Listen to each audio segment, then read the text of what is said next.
Welcome, everybody, to the Morning Update Show. I'm your co host, Trey Holiday, and I just want to welcome you guys. We are enjoying this Veterans Day and Hump Day. Have a great show for you. I got to throw it on over to my guy, Big O. What's up, Big O? How are you? Happy Hump Day, my friend. Yeah, man. Good morning, Trey Holiday. How are you today? I'm well. I'm well. Yeah. It was right. It's Wednesday, Hump Day. This was a Veterans Day. Always a special day. People celebrate here service of our veterans and across our country. Those still actively serving and retired. And actually, let's just start off the show right there. I think we've got. Wrong. Good morning, sir. There it is. Look, they shuffled them this morning, but we got a graphic. Today is for our heroes. Let us honor our Veterans Day. And people might not really know, but the history of Veterans Day, we call it Veterans Day here, but it started off as Armistice Day. And so like the thing is World War I was like, they called it the war to end all wars, because that was the first time like you really like had all these world powers, and it was a real mechanized kind of war. And the world to that time hadn't seen that level of death and destruction. And an armistice was declared on the 11th hour of the 11th day of the 11th month in 1918, and that was the armistice. And then it was in June, I believe, of the following year, in 1919, where the war was actually ended. And World War I, that people were so shocked by the amount of death and destruction. That's what led to the formation of the League of Nations, because they were like, man, if countries can talk, if there's a place where countries could come together and talk, then maybe another world war could be avoided. And the League of Nations was the precursor to what we now know as the United Nations. And so, on the 11th hour of the 11th day of the 11th month in 1918 is when, basically an armistice came into play. And over the years here in the United States, we celebrate it as Veterans Day, but that's where it got its start. That's a great history. Oh, and I think a lot of folks don't really know about that. I didn't myself. So thank you for breaking it down for us, my brother. Always digging deep into the archives to make sure we're educated. Well, yeah. And the other thing is, so before Armistice Day, November 11th was a real big deal here in the Evergreen State, because it was November 11th, 1889, that Washington became a state. So this is also the state of Washington's 130th birthday today, 131 years old here in the Evergreen State. It was going down 131 years ago. Today, the state of Washington was admitted as the 42nd state into the Union. And actually, that's why if you go down there to Olympia, the front steps walking up to the Capitol, to the Rotunda, there's 42 steps to represent the state of Washington as the 42nd state into the Union. So November 11th, 1889, Washington became a state. You got to throw this in here. Brothers was here before that. William Gross and those guys was running around in the Central District back when Washington was just a territory. Oregon got statehood before us. And of course, Oregon didn't allow Black people into the state of Oregon. And so if you heard these stories about the Oregon Trail and, all these riches and everything out west, and you followed the Oregon Trail and you followed these rivers and you followed the Columbia, and you got there almost to the mouth of the Columbia, and the settlement there, Portland, and you're like, hey man, Portland looks good. This is cool. State of Oregon, Black people weren't allowed. And so you took a right at the Columbia River and went north on what we call now I-5, and you find a lot of people who settled here. George Washington settled in the city of Centralia. Centralia was founded by a Black man named George Washington. And back during the territorial days, that's when William Gross met Governor Isaac Stevens, at the time Territorial Governor Stevens. And Isaac Stevens was like, hey, man, you got it popping. You need to come to Seattle. And anyways, I can go on and on about the history of it. But today is also the state of Washington's 131st birthday. Well, there we go. All us Washingtonians can tip our hats a bit and say, happy birthday to our state. Thank you, O, for that history. I think a lot of us having more context is always helpful. So much appreciated. Yep. And before we move on, want to remind everybody, this is a real big deal. This is real special to me. I hope that people can participate in this, pick up a ticket. This is the Seattle Association of Black Journalists, and they're actually honoring me on Friday. This is it's going to be a real dope live event, and with me and Joyce Taylor from King 5 actually going to set it up right here at Converge Media Studios. So it's a big deal. Joyce Taylor's coming over here to the studio. Tickets are only $10, right? And what's really good about this is this goes to a scholarship fund to continue to uplift and amplify, the next generation of Black journalists here in Seattle. So if you like what Converge is doing and you like what we're doing and we're getting the word out and everything else, you want to make sure and support this. And we'll put the link here in the comments. You want to make sure and support this because this is what's really setting up the next generation of Black journalists and ensure that our voices are heard. The link is there. Just click on it. $10, $5 for students. This is Saturday. We really want to encourage people. If you haven't got a ticket for this, go for it. And really, they're talking about a lot of stuff. A lot of people, they've like, they've heard me on the talk about the CHOP or talk about this and that. What's going to make this special is I'm sitting there with what our people and really talking about the real journey. People see a glimpse of 2 or 3 months there in the Seattle protests. But, starting off at the Garfield Messenger and then my time at Black College Radio, WRVS 89.9, ECSU down in North Carolina.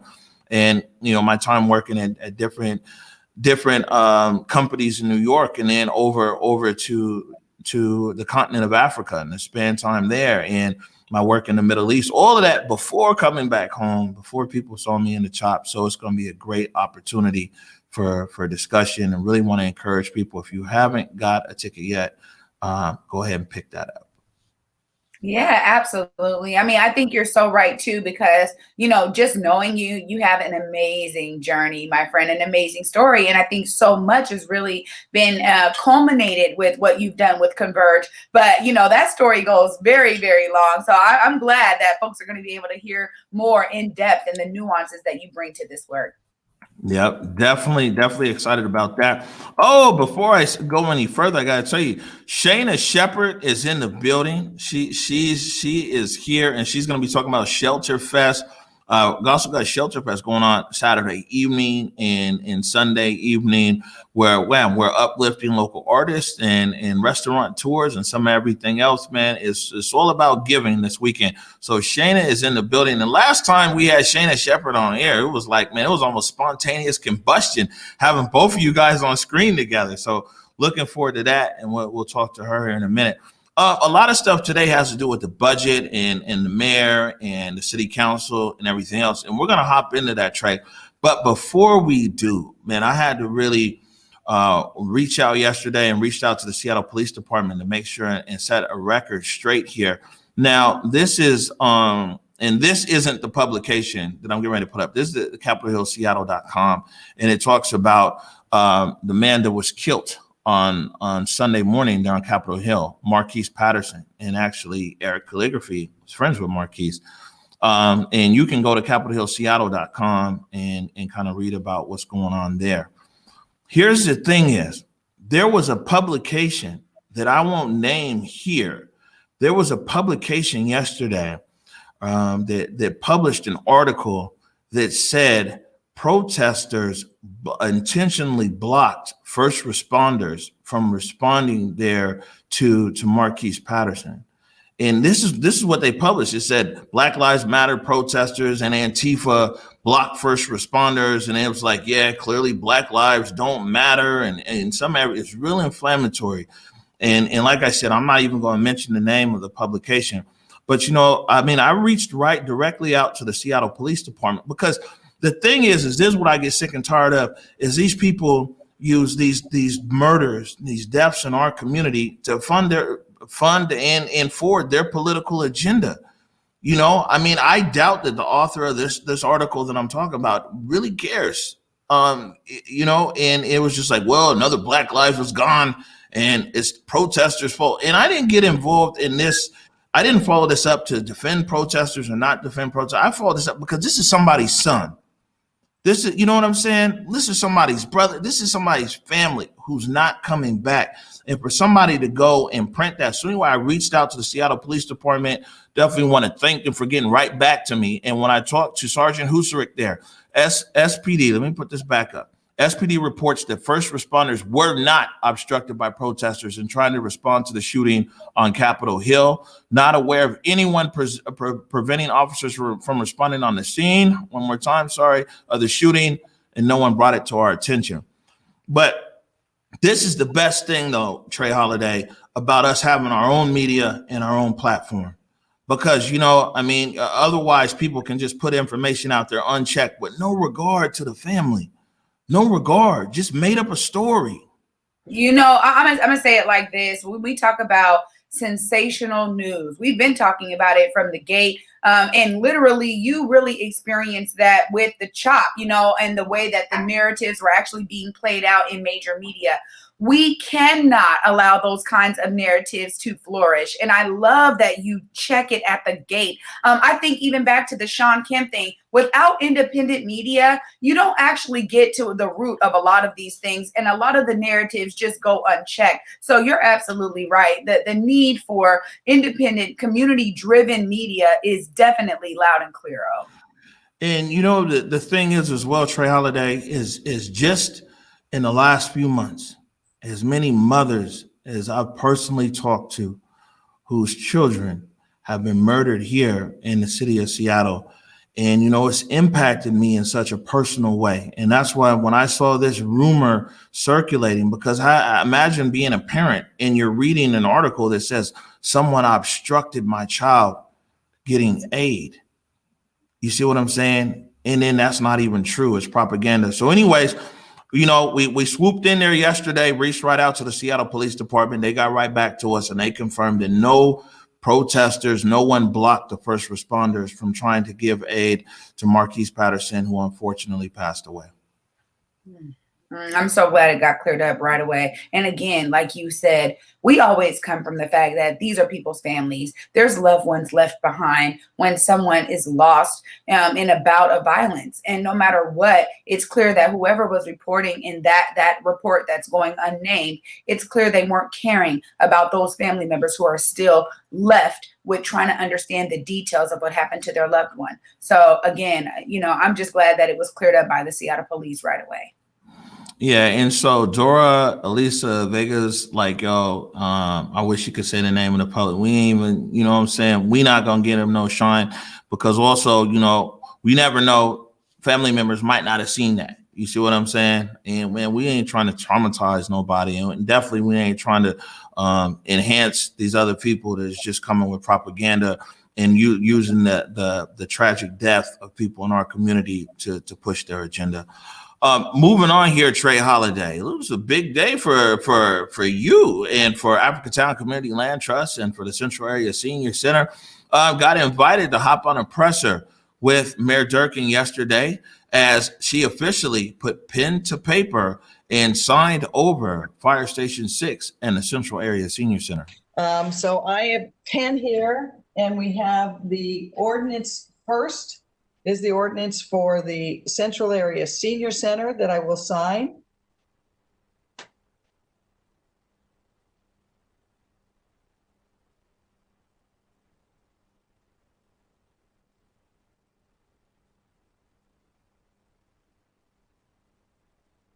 And I will also sign for Fire Station 6.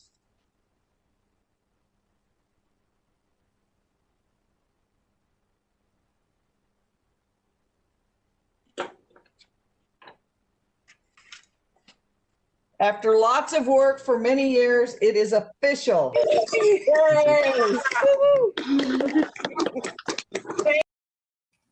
So there you go. The mayor made it official yesterday to transfer Fire Station 6 and the Central Area Senior Center. And before I pop over to you, Trey, for comment, this was K.Y. King Garrett of the Africatown Community Land Trust talking about the future of Fire Station 6, the William Gross Center for Cultural Innovation. The William Gross Center looks to continue the legacy of an unrecognized or under-recognized Seattle pioneer who is the namesake for the facility, William Gross.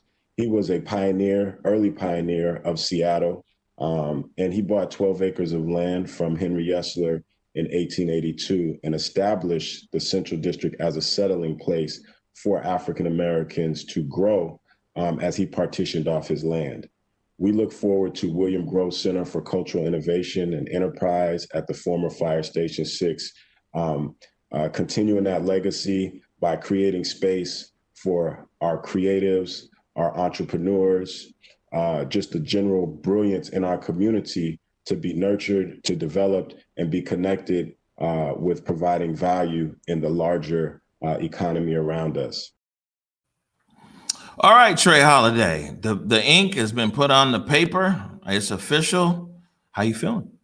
You know, a sigh of relief for sure. I mean, this is what so many have been asking in the community once it was so well publicized that the fight for Fire Station 6 ownership was coming into Africatown Community Land Trust. And so honestly, you know, all summer people have been like, you got the deed? You got the keys? We're like, no, we got that commitment. No, we got that commitment. It's moving forward. The deal is moving forward. So honestly, I'm just grateful that, you know, again, the voice of the people prevailed here, and that, you know, the honor of it was honoring the work of so many for almost 5 years trying to get Fire Station 6 to come into community ownership and actually be utilized for a great purpose. So again, I'm just excited, you know, and when I think about the Central Area Senior Center too, I gotta say, you know, that has been one of the longest fights in terms of community ownership, going past, you know, all the way back to 7 mayors. And so for me, I'm just excited that both of these parcels of land will now be under community ownership. All right, so I had an opportunity to ask Mayor Durkin a question and then a follow-up question. First question is how much money has her administration, since she's been in office, put directly into the Black community, not necessarily BIPOC, but Black. Let me play this and we'll play her answer. And then I have a follow-up kind of from the mayor's office. And then I ask the mayor one more question. Okay, great. Fantastic. First question. Well, first thing, congratulations. Congratulations, Central Area Senior Center, Africatown Community Land Trust. I mean, this is something that was communities long been waiting for. First question, Mayor, you kind of hit on it right here. Can you tell us how much money has your administration specifically put into Black community? I'm not BIPOC, but Black community through like EDI and different initiatives? So, Omar, that's a great question. Let me get back to you on the exact numbers. As you know, we have a number of programs that are focused on building equity and to build out which of the ones have benefited both the Black community. But for example, in looking at the investments for the awardees today, we know we've done over $100 million, which includes the Office of Housing then is leveraged up to, we've announced over $1.5 billion in affordable housing since I've been mayor. And I signed an anti-displacement order that gives communities who have been displaced first shot at that housing, so that and the ability to return home. We also, we have one of our most promising programs for the future of Seattle, I believe, is our Department of Education and Early Learning through increasing our free childcare programs. And announcement, we have openings still in childcare. So if you're looking for childcare, please go to the website because we still have openings. And through our Closing the Opportunity Gap to the 2 years free college, we look at some of the statistics and that it is primarily students of color who have benefited from the Promise program. I don't have the African-American breakdown, but we can get you those broader numbers. But I think over the last 3 years, if we look at some of the programs we've had, they've been enormously successful, but they don't begin to touch what we need to do as a city to reverse the impacts of systemic racism, the growing city displacement and gentrification as Seattle became more expensive. So I'm committed to doing more on that front. All right, and so what the mayor said. So the mayor didn't have an exact number there. I've been talking to the mayor's office, and they're doing their analysis or whatever. Because I told them, like, man, you should really get back to us with the best information, not the most rushed information. But something they sent over initially was like 105 million. But I'm waiting for everything, and then we'll report back to the community. But I will say that the mayor's office right away started emailing me, talking about how they could gather this information so we could report back to the community on that question. And then, as you know, Trey, earlier on this week, Big O went on his rant. And one of the things that I talked about was that politicians, especially the ones that have been in power here, the Democrats, they always find enough money to treat the symptoms, but they don't find the courage to cure the disease. And so I kind of posed that to Mayor Durkin. My second question is, yesterday on the morning update show, I said that politicians in our city and in our state have a track record of decades of finding the resources to treat the symptoms, but never really having the courage to cure the disease. Putting money to the side, Mayor Durkin, what are you committed to in regards to actual policy changes, laws, the different ways that the city operates to actually bring sustainable systemic changes outside of money? What's going to change? Because we see that money doesn't solve quite every problem in our community here. We see that with homelessness. What policies and laws and ordinances are you committed to change to bring more equity and fairness to the Black community in Seattle? So, Omari, I'm committed overall to the whole web. I think you're exactly right. Resources aren't alone the resolution, but they are part of what we have to do. If you look at the decades of neglect in Seattle, and not just the left behind, but purposely excluded, Central District was 75% Black because of redlining. That's where the Black community was permitted to buy homes and live. It became an incredibly vibrant neighborhood, and we're trying to restore and reclaim that. But it is the result of systemic racism. So if we want to truly build a city that is equitable, we have to have programs and policies in place across the board that give us things like access to affordable housing, access to true educational justice, starting with pre-K, but also starting with programs like the midwives, good prenatal care, moving through preschool to closing the opportunity gap to college, but not just 2 more years of check a box college, but actually developing programs so that the students going through there have a shot at true economic opportunity. So it's combined with jobs. So we have been looking across the board for every policy to try to make a holistic approach across departments. One of the first things I signed coming in was a renewal of the commitment to RSJI and making sure that every department was looking at every one of our programs and policies to see how we could make equity a reality. And that includes everything from the displacement executive order I signed so that our housing actually went to people who were pushed out, to a range of other EOs that I've signed to make that real. So I think that we've got to do it, not just ordinances and policies, but we've got to examine in every one of our programs, are we moving further ahead for a more just city, or are we just treading water? All right, so that's the mayor's response right there. And the other thing, and we'll put it up tomorrow because I don't want to shortchange what's going on, but there was a list of awards, because that was the EDI Awards, and Africa Town Community Land Trust was one of the awardees. I believe in a grant to be able to build out commercial space there in Midtown. So there were quite a few people that were awarded yesterday. I don't have the graphic here today. We'll make sure and put that up tomorrow. Is there anything that you have to say about the award that came out yesterday and what Africa Town plans to do with that at Midtown? Well, yeah, that's actually it. There's been so much work put behind how do we create affordable commercial space in the Central District in a lot of these kind of mixed use buildings. And there's a lot of different models, honestly, that have been through ideation and research and actually going in and seeing these spaces. What does it look like to have a shared model? What does it look like to have some type of courtyard style that allows for almost like when you have a food court in a mall, right? So that it's not one restaurant, but that it incubates many. So there's a lot of different ideas that have been put on the table and a lot of research. over the last few years, honestly, that is looking at some different models of shared commercial affordability. So I know that that's a lot of work that's been on the ground in terms of some of the things and ideas that Africatown, ACLT, is thinking about with regard to that award. Right. And what we'll make sure we have for tomorrow for the morning update show is the total list of awardees and the graphics and everything else for people always interested in the community. You know, the mayor's made an award and especially she made awards, I think, across the city, but especially ones that are in our community. So we'll make sure and have that tomorrow. So last night it got interesting. Last night we did a city budget update show, and I was joined by Mike Davis from the South Seattle Emerald, Kevin Schofield from SCCinsight.com, and Erica C. Barnett from Publicola.com. And if people haven't watched that, it's there on our YouTube page and Facebook page.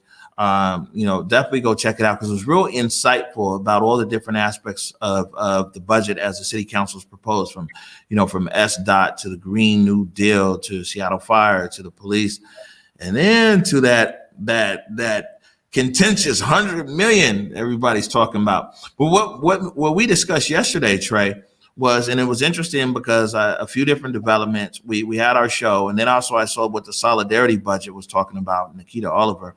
But kind of what we see happening is the city council and the mayor, they've kind of kissed and made up. It's thawing out. The mayor kind of got what she wanted with SPD. The video, Kevin Schofield breaks it down really well. The mayor kind of got what she wanted with SPD. The council gets what they want with this. They're gonna, use this $100 million the way that they see fit. And a lot of the disputes, at least that were vocal disputes, we don't really hear those right now. It's a new day a little bit, right? I mean, it definitely feels like it in terms of we've been, you said this, and I think that we're going to see more of how do we work together when we're talking about elections coming up. I think that really is a driver for, hey, let's look at how we can move forward and do some type of unison model, cohesive model that showcases a little bit of compromise on both sides. And let's meet a little bit in the middle here. And to be honest, I'm not so surprised by a little bit of that, energy being shifted in that regard. And I think, honestly, I'm going to say this, I'll say it every time that we really talk about this. I'm all for the community seeing those wins. At the end of the day, if the community is able to get that in direct investment that it has been literally scapegoated from, everybody kind of tailing away from, investing in, these communities. That's what I care about the most. And we really want to see the needle moving forward with regard to our people's lived experience on the ground.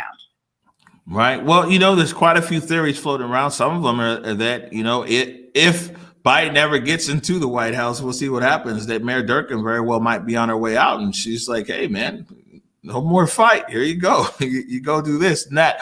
But here's Mike Davis from the South Seattle Emerald.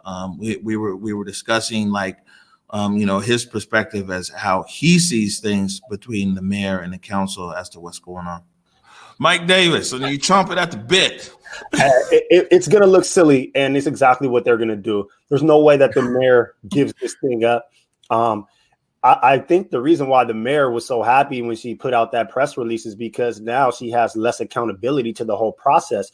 When you read through that specific language of how her task force has to wait for that authoritative body to give them the green light on doing anything, now basically it's like the council has to approve them before they jump on anything. So when they finally do jump, if they ever jump, if anything goes south, she has somebody that can take the blame. Now, if things go great and it's a win, then it's yay me. But either way it goes in this scenario, the mayor can't lose. So I don't really see her giving this up. She also won because she didn't have to cut the police in this whole entire process. And one thing that sticks out to me, and I know I'm going back to ancient history here, but I still remember the days when the mayor promised $100 million to the Black community, and somehow that turned into $100 million BIPOC, and now it's turned into 30 million over here and 30 million over there. So I'm skeptical of the process as a whole. Mike Davis ain't never got a problem keeping it real, huh? Yeah, that's all the way real. And I think that he really echoes so many sentiments that I hear on the ground, honestly, in the community. Oh, this is why so many people know we're not looking for saviors to fix this, right? It is really a collective people voice. We're going to continue to press because we've seen this time and time again where, you know, there's this great momentum. The people feel really good. Oh, man, we got folks on our side. And then Mike is right. There's a bit of a chipping away here. And this is something that we've seen before. It reminds me of an old normal tactic a bit. Well, I will, but here's the thing: is the flip side of it is one week ago, people were like, "Man, this rich white woman is going to sit here and tell community how to spend their money." The mayor's no longer involved in this now. She conceded to the city council, so now there's the city council that's going to tell the community. You know, I mean, they've outlined some stuff. I think communication is probably better between council and these groups and everything else. But the mayor is kind of out of the picture, and even the 30 million. So there was 100 million. Actually, we'll play the next slide here from the solidarity budget. That 100 million, like we talked about yesterday, the council took 70 of it. They left the mayor with 30, but the mayor can only spend the 30 if the participatory budget people agree with her task force. So basically, the mayor is out the picture. This now sits on the council, and we'll see what the council does, because, you know, it's always easier to point to the next person. It's very difficult to, you know, push it out. I know a lot of community members got a working relationship with council, but let's see what they say. So this was how you know, we talked about the budget, but the solidarity budget, they had a meeting yesterday. It was hosted by Nikita Oliver. And in this clip right here, I believe it's Sean Glaze and somebody else here from King County Equity Now. And they talk about the 30 million that we just discussed. When we had our show, we were like, yeah, we don't hear anybody saying defund. Well, people are still saying defund. They want that 30 million that the mayor wants to actually come directly in cash from the Seattle Police Department. I'm gonna play this, and then we have a quote from Nikita Oliver. We are here today because yesterday the Seattle City Council revealed their budget package, and it's their response to the budget that Mayor Durkin proposed for 2021. The uprising this summer, the dynamic uprising that has been sustained for well over 160 days, has forced a reckoning with the role of police in this city. And that's been reflected in the budget fight this summer and the budget fight happening right now. Up until this year, a fourth of the city's general fund has gone to funding the Seattle Police Department. The solidarity budget came together to push back on the status quo use of resources, to say no to cops and yes to all the things that we know can guarantee our survival and, more importantly, our thriving. Yeah, so the mayor's task force, as we know before, was provided $100 million to decide, how to address BIPOC needs in the community. And so what council did with that $100 million that the mayor had proposed was take $70 million out of that. And so the mayor's task force now has $30 million, and which is the same amount as the community-led process. And so that 30 million that the task force has is for the group that the mayor handpicked to decide what should be done with those funds. But it's great that 70 million of that 100 million was taken out from the mayor's process, but we are still advocating for that 30 million to go to the task force, as opposed to being for a handpicked group that the mayor decided. And we're also advocating for the mayor's task force money to be returned to EDI, and for that money to be replaced by money taken out of SPD. All right, so you said money replaced for SPD. So I hit up Nikita Oliver this morning because I said, man, I want to make sure I'm getting this right. It sounds like defund is still there. And this is what Nikita sent back. Last year, nearly a quarter of the general fund went to SPD. We want to see a budget that divests from SPD and reinvest that money in public health and safety initiatives that work for everyone. There's no reason for the mayor to take money from fights community already fought and won, like the EDI 30 million. So I bring all that up because yesterday during the morning show, I was like, man, I don't hear anybody talking about this defund anymore. This $100 million deal is going through. City council is going to do X, Y, and Z, but it looks like solidarity budget. They're keeping their foot on the gas. Yeah, absolutely. And this is my point, right? Is that people in the community, nobody is letting up, right? It's not as if, oh man, okay, yeah, now there's some great work happening, with the city council and the mayor. All right, and now there's this and that. No, people are really still pressing. And that's really why I love the fact of coalition style work, because I know that there are experts on the ground fighting for the budget the same way that I'm fighting for community assets and resources, in the same way that I'm fighting when it comes to housing equity. So I think that there's a lot of different factions, and it needs to happen in that regard because this is a multi-pronged approach. So I'm glad that you were able to get that clip from the solidarity budget so that folks can understand, and our audience in particular can understand, that there still is this effort happening on the ground. And honestly, the protest movement put a spotlight on a lot of those organizations, but with or without that spotlight, that movement and that activity and that effort is happening.